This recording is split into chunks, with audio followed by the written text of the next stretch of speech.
Hello friends, ஒரு அரைச்சி விட்ட சாம்பார் பண்ணலாமா? இதுக்கு முதல்ல இதெல்லாம் வறுத்துக்கணும். தனியா ஒரு டேபிள் ஸ்பூன், கடலைப்பருப்பு 1 டீஸ்பூன், மிளகாவத்தல் ஒரு 5-6, கொஞ்சோண்டு வெந்தயம்,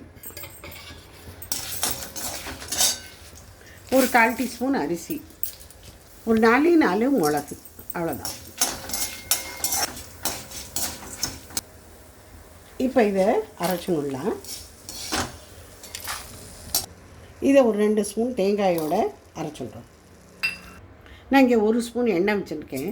அதில் கடுகு தாளிச்சுடலாம்.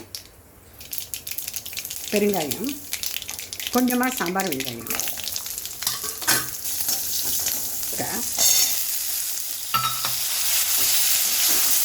டொமேட்டோ 2,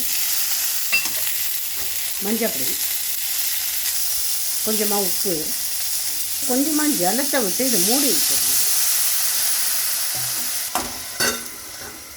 இங்கே புளியை கரைச்சி வச்சுருக்கேன், அதை ஊற்றிடலாம்.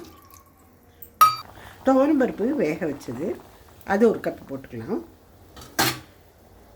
ஏற்கனவே கொஞ்சம் உப்பு போட்டிருந்தோம் காய் வேகச்சு, இப்போ கொஞ்சம் போட்டுக்கலாம்.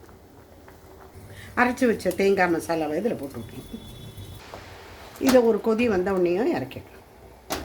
இப்போ இனிமேல் இதில் கொத்தமல்லியை போட்டுவிட்டு கேஸை சுவிட்ச் ஆஃப் பண்ணிடலாம். சாம்பார், அரைச்சி விட்ட சாம்பார் ரெடி. முருங்கைக்காய், சாம்பார் வெங்காயம் போட்டோம்.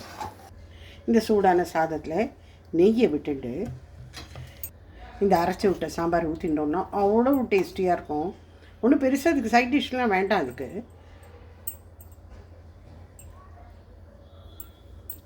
இங்கே வெண்டைக்காய் கறி வச்சுருக்கேன். இதோட வீடியோவும் நான் போஸ்ட் பண்ணுறேன், எடுத்திருக்கேன். இதுக்கு மிக்சர் வச்சுன்னு சாப்பிட்டா அவ்வளோ நல்லாயிருக்கும். நிறையா பேரோட ஃபேவரட். இந்த காம்பினேஷன் நிறையா பேருக்கு பிடிக்கும்.